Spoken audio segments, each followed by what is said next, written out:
Princess Margaret had two children, and by every reasonable expectation, they shouldn't have turned out well. Their mother was the most glamorous and the most self-destructive royal of her generation. The drinking, the affairs, the much younger lover, the Caribbean island, the public divorce. Their father, the photographer Antony Armstrong-Jones, was no calmer. Anne de Courcy, in her authorised biography of Snowdon, describes the marriage as a collision between two strong-willed people, each accustomed to having their own way. The drugs and alcohol that both parties brought to the relationship, the affairs on both sides that became, in time, national news. How the marriage appeared from the outside while it was happening, to those who watched it closely, wasn't a charitable picture. David Armstrong-Jones and Lady Sarah Armstrong-Jones grew up in the middle of all of it. Two children in the nursery of apartment 1A at Kensington Palace, watching two famous and charismatic and deeply unhappy people take each other apart, while the whole country read the dispatches. Children raised in that kind of glamour, that kind of mutual destruction, usually carry it into their own lives. The Windsor family itself offers ample precedent. 3 of Queen Elizabeth II's 4 children divorced, their private lives becoming public spectacle across the 1980s and 1990s. One generation's fractures becoming the next generation's headlines. Children of charismatic, alcoholic, or chronically self-destructive parents tend, statistically and historically, to repeat the pattern. The pull of the familiar isn't a character defect, it's simply how damage propagates. And yet, David Armstrong-Jones spent the early 1980s in a woodworking school in Dorset, learning joinery. After graduating, he set up a carpentry workshop above a chip shop in Dorking, Surrey, and spent 3 years there, alone, making furniture. In 1985, he turned it into a company. Sarah Armstrong-Jones spent 8 years earning professional art diplomas at the Royal Academy Schools and has exhibited her paintings at a London gallery every year since 1995, always under her maiden name, always with the quiet persistence of someone who has work to do. David eventually inherited an earldom he mostly doesn't use in his professional life. Sarah married a man with no interest in fame, had 2 sons, and became what the South China Morning Post once described as one of the more elusive British royals. Neither child has generated a tabloid crisis, a public collapse, or a memoir about their childhoods. They didn't just survive their mother, they studied her, and chose, very deliberately, to want none of what she had. This is the story of how 2 people escaped Princess Margaret. The world Margaret moved into as a mother was built for spectacle from the start. Her wedding to Antony Armstrong-Jones on 6 May 1960 at Westminster Abbey was the first royal wedding to be broadcast on television. 20 million people watched it live. Armstrong-Jones was a photographer from a self-made, semi-bohemian London world. She was the restless, brilliant, impossible younger sister of the Queen. Together, they moved into Kensington Palace, and their apartment quickly became what historic royal palaces officially describes as a venue for many parties for celebrity guests, pop stars, and artists. Noel Coward sat in those rooms. Cecil Beaton sat in those rooms. The whole cultivated, waspish world that Margaret moved through sat in those rooms, drinking and performing and watching her perform. The parties were real. So was everything underneath them. Antony Armstrong-Jones was, by the early 1960s, establishing himself as one of Britain's most respected working photographers. His subjects included Marlene Dietrich, David Bowie, Elizabeth Taylor, Princess Grace of Monaco, J.R.R. Tolkien. More than 280 of his photographs are held in the permanent collection of the National Portrait Gallery. He was serious about his work, consumed by it, often away on assignment. Margaret expected his presence.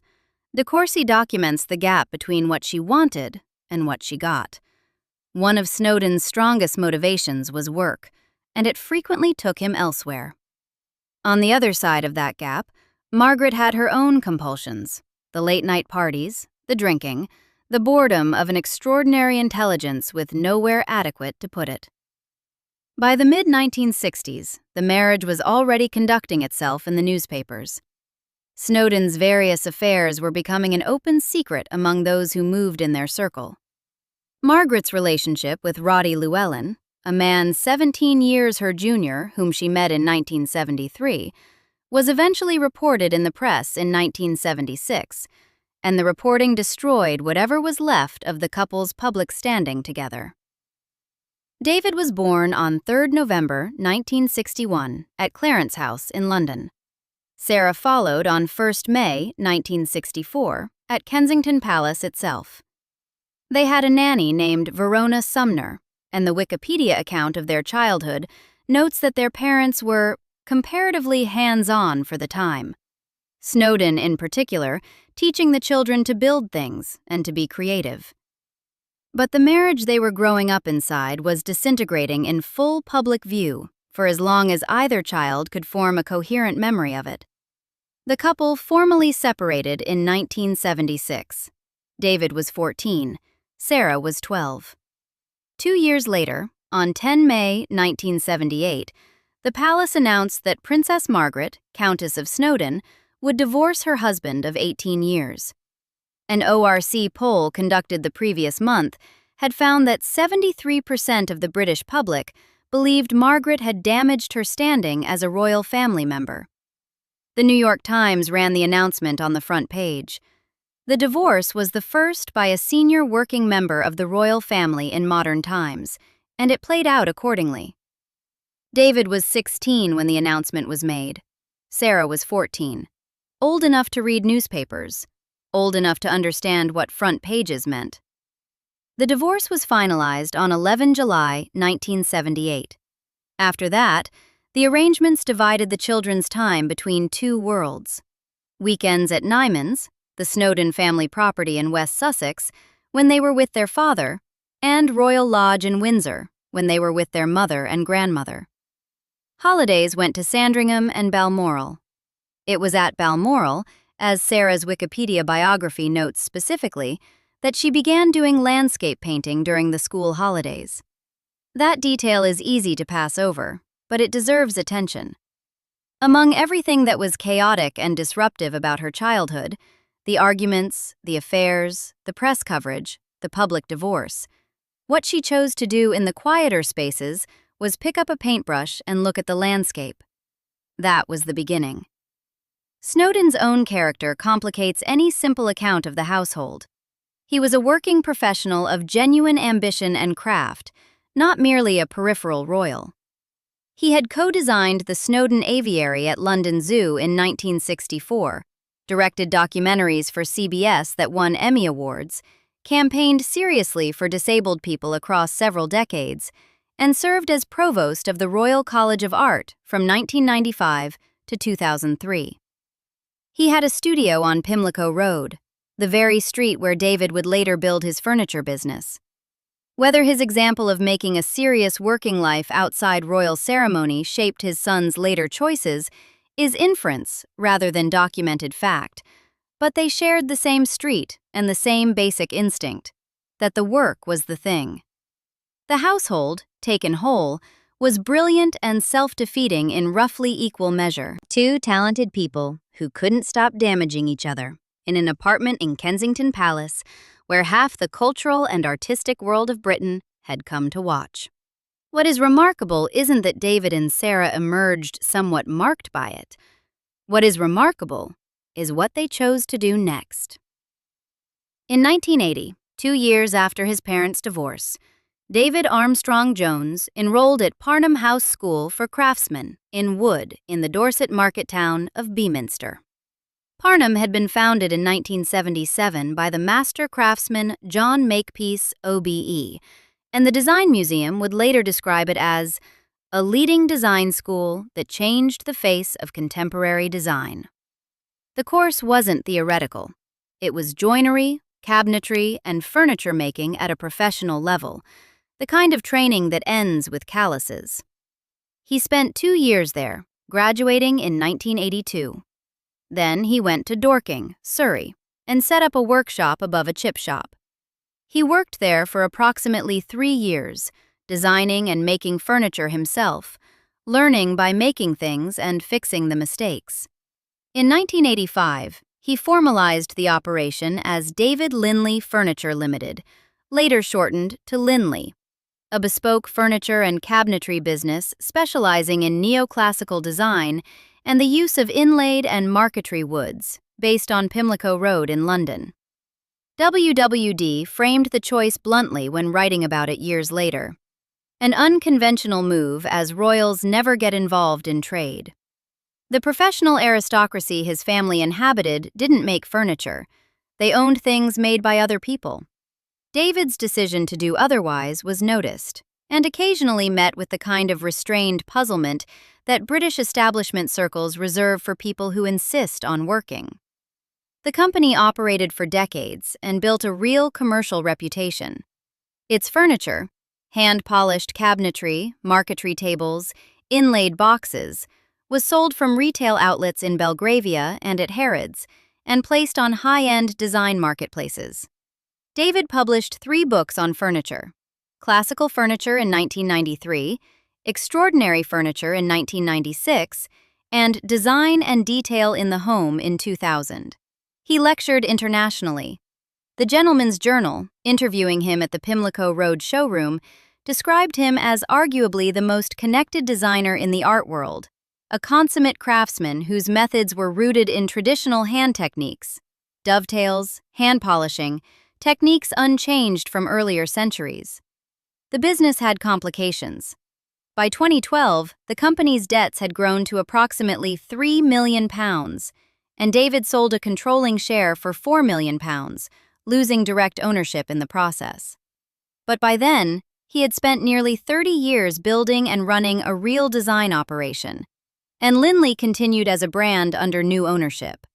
He moved into a new phase at Christie's, where he had joined the board as a non-executive director in 2005, becoming chairman of Christie's UK in December 2006, and later honorary chairman of Christie's Emery, Europe, the Middle East, Russia, and India.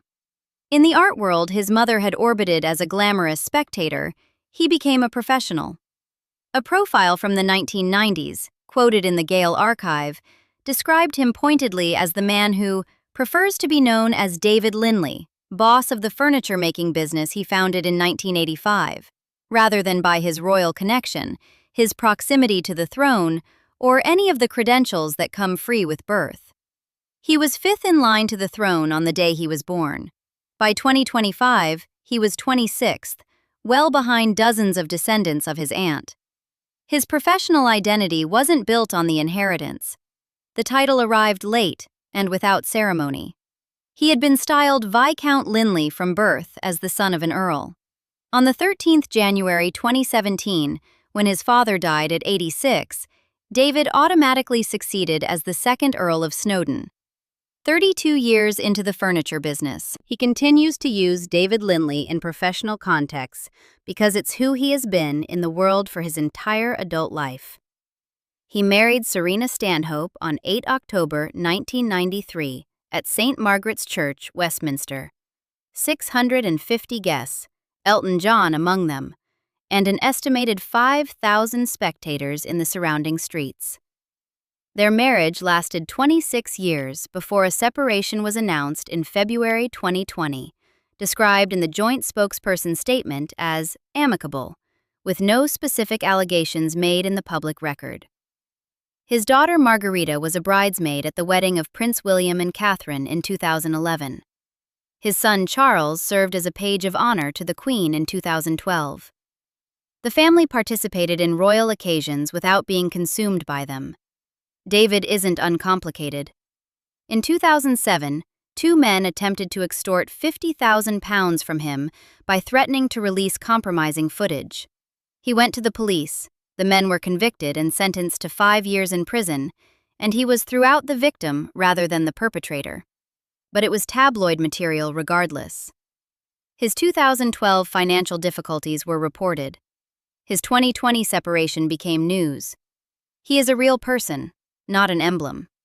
But the arc of his public life, from a Dorset woodworking school to a chip shop workshop to a 30-year furniture business, is one of sustained professional engagement with an actual craft, built from scratch, before any title arrived to do the work for him.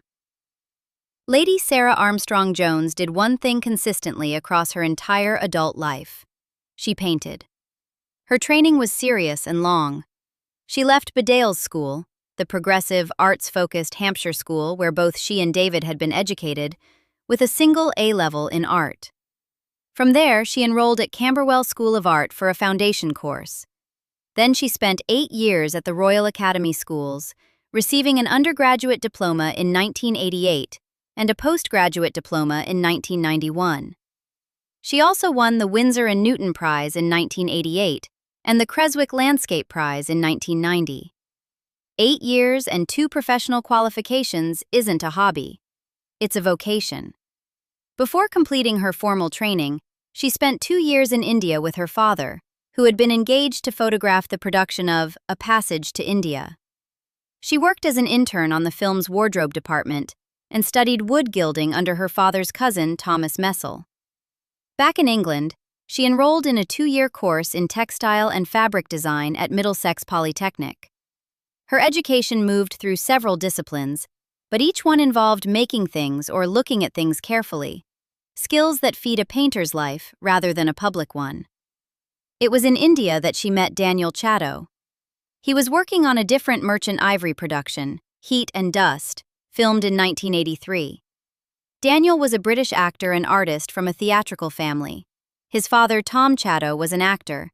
His mother, Roz Chatto, was one of London's better-known theatrical agents. But he wasn't famous himself, not particularly driven toward the limelight, and not the kind of person whose presence generates headlines on his own. His film career had included small roles in Quartet, Heat and Dust, Little Dorrit, and A Shocking Accident. He stepped away from acting and became a painter. He and Sarah both paint. He proposed with a vintage cluster ring. They married on 14 July 1994 at St. Stephen Walbrook, a 17th-century Christopher Wren church in the City of London. The church holds roughly 200 people. Prince Charles had married Diana at St. Paul's Cathedral in front of 3,500 guests. Sarah chose a venue 1/15 that size. The service lasted 30 minutes. It was so stripped of ceremony that when the couple emerged from the church, their driver had not yet arrived. They stood on the pavement together in the July afternoon, waiting. The Reverend Chad Vera, founder of the Samaritans, officiated. Sarah's dress was by Jasper Conran. Queen Anne neckline, long sleeves, a fitted bodice. The Queen and the Queen Mother attended. Most of the extended royal family attended. But the texture of the day was intimate and domestic. Hello Magazine's coverage in reviewing the venue years later called St. Stephen Walbrook the grandest wedding venue Lady Sarah had chosen, the inverted complication being that it is a Wren church in the City of London that most people would walk past without registering. Both the Royal Watcher blog and the Wikipedia account note the same detail. The simplicity of the service caught everyone by surprise. This wasn't the kind of surprise that embarrasses. It was the kind that tells you something true about the people involved. Since 1995, Sarah has exhibited professionally at the Red Fern Gallery in London, always under her maiden name, Sarah Armstrong-Jones. The works are oils, watercolors, gouache on paper, landscapes and interiors, beach studies from Norfolk, still lifes from South India, interiors from Scotland. Auction records from invaluable.com track specific works. Beach Norfolk, study, oil on canvas, painted in 2002, sold via the Redfern Gallery to the interior designer Robert Keim on 20 May 2003. South India still life, oil and gouache on paper, sold from the same gallery to a private collector in January 1997. Interior Scotland, oil on canvas, signed and dated 2010. Sold from the Redfern Gallery to Robert Kime in November 2010. The painting, titled Beach Norfolk Study, was made in 2002, the year her mother died, the year she served as principal mourner at the funeral at Windsor. Among everything that happened to her in 2002, she made a painting of a beach in Norfolk and sold it through her gallery. The work continued. In the one substantial public statement she has made about her painting, a Country Life interview asked her to name her favorite work. She chose Piero della Francesca's The Baptism of Christ, held in the National Gallery in London. Her explanation was specific. I find the colors and the drawing of the Italian landscape inspirational. This is a working painter's statement. It's about how attention rewards itself over time, how looking carefully at the same thing repeatedly reveals more rather than less. It's the opposite of the logic of spectacle, which always requires something newer and louder to sustain itself. She holds no official royal duties. She does not appear on the rota of working royals, does not carry a schedule of public engagements, and does not maintain the infrastructure of formal royal life. In 2004, she became vice president of the Royal Ballet, the institution her mother had served as president. In 2024, she was named its president. These are serious roles in the arts world, the kind that require knowledge and commitment, not merely the presence of a famous name. She also serves as vice president of the Royal Drawing School. Her sons are Samuel, born 28 July 1996, who studied history of art at the University of Edinburgh and now works as a sculptor in West Sussex, and Arthur, born 5 February 1999, who served as Page of Honor to the Queen and, as of June 2022, was serving with the Royal Marines. Neither holds a royal title. Neither carries the weight of public royal duties. The Royal Marines isn't elusiveness, but it isn't tabloid fodder either. The South China Morning Post, writing about her in 2022, called her one of the more elusive British royals. It isn't a criticism. It's an accurate description of a life deliberately arranged to be hard to track. Her mother, in roughly the same decades of her adult life, was smoking 50 cigarettes a day, drinking heavily, flying to Mustique, attending parties until the early hours, conducting her affairs for the delectation of the press. The contrast between their choices requires no editorial comment. Sarah never provided any. She simply made other ones. None of what follows constitutes abandonment. That is the most important and most complicated thing to say about both children. From 2000 to 2002, David and his wife Serena and their young son Charles lived at Kensington Palace with Princess Margaret. 3 years inside the building she had lived in since 1960 as her health deteriorated around them. Margaret had suffered a mild stroke at her Mustique home in February 1998. In 1999, she badly burned her feet when she stepped into a bath that was too hot, an injury that significantly limited her mobility for the rest of her life and often required a wheelchair. Further strokes in 2001 affected her vision and her speech. The woman who had once commanded every room she entered was becoming increasingly dependent on the people around her. Her children were there. David and his family moved in. Sarah visited. The accounts that exist of Margaret's final years describe both children maintaining close contact, not the arm's-length relationship that might be expected of people who had grown up watching what they grew up watching. On 8 February 2002, Margaret suffered another stroke. She was taken to King Edward VII's Hospital in London. At 6:30 in the morning of 9 February, she died. She was 71 years old. Multiple contemporaneous sources, including Craig Brown's account in Ma'am Darling, confirm that both David and Sarah were present at the hospital. They were at her bedside. On 15 February, the funeral took place at St. George's Chapel, Windsor Castle. The Guardian's contemporaneous report named them first among the mourners. The principal mourners were Princess Margaret's children, Viscount Linley and Lady Sarah Chatto. They walked behind her coffin. Her ashes were later interred in the King George VI Memorial Chapel. The apartment at Kensington Palace that had held their childhood eventually passed to William and Catherine. The closeness, in other words, was real and documented. They didn't step back when it mattered. They didn't put the chaos of their childhood between themselves and the obligation of love. They showed up for all of it: the strokes, the wheelchair, the hospital, the chapel, the slow accumulation of years in which a woman who had once filled every room she entered was gradually reduced to needing help with ordinary things.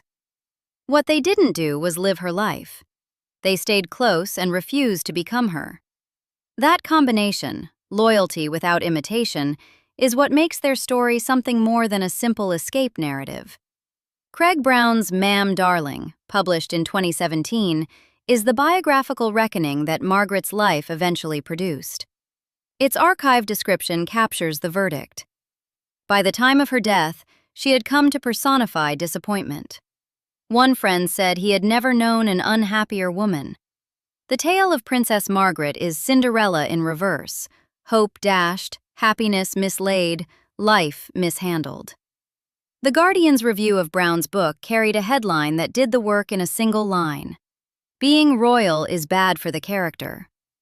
Margaret's Guardian obituary, published on the day she died, opened with 50 years of heavy smoking and drinking and the ill health that followed.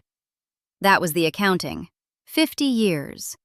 Her children knew the fuller version. They had been inside the apartment when some of those 50 years were happening.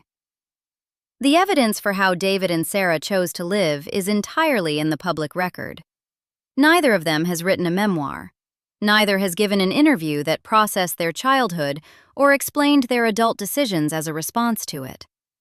Sarah is famously reluctant to speak to the press at all. David, when he talks about dovetail joints and marquetry techniques and gallery schedules and the importance of taking craftsmen to exhibitions. The choices are left to speak for themselves. And they do. David started a company in 1985 with, by his own account, no plan. He and his team went to the workshop on a Monday morning and opened for business. He built it for 30 years, lost control of it financially, kept working in adjacent roles, and in 2017 inherited an earldom that he carries quietly. His daughter Margarita studies jewelry design. His son Charles studied product design engineering at Loughborough. The next generation has also, it seems, chosen craft. Sarah has been showing her work at the Redfern Gallery for 3 decades. Her paintings sell at auction. She wins prizes. She runs arts institutions. In 2025, she contributed a work titled Studio Window to an online charity auction in support of Horatio's Garden. She is still at it. The White House statement on the day of Margaret's death described her as a proud mother and grandmother whose compassion and support for charities helped better the lives of many in need. That is the diplomatic version of the story, the version that requires nothing difficult to be said about what her life had also been. Her children knew the complete version: the beauty of her, the wreckage of her, the loneliness that one close friend said he had never seen matched in anyone he knew. And what they chose to do with that knowledge is the story. Princess Margaret died in 2002, a cautionary tale. The glamorous princess who burned her own life down across 50 years of heavy smoking and heavier drinking, who could have been extraordinary, and who instead, as Craig Brown frames it, mishandled the life she was given. She left behind 2 people who had watched every step of how that tale developed and decided, gently and without drama, to write a different one. David built things with his hands and carried a title lightly. Sarah picked up a paintbrush, married a man with no interest in fame, raised 2 sons in relative obscurity, and found in the painter's life a contentment her mother never managed to locate for a single sustained year. They stayed close to Margaret to the end. They were at her bedside. They walked behind her coffin. They simply refused, in every choice they made about their own lives, to become her. In the end, that is the truest thing anyone has said about Princess Margaret, that her own children studied her life and decided, gently and finally, to want the opposite of everything she had. Subscribe if you'd like more stories like this one.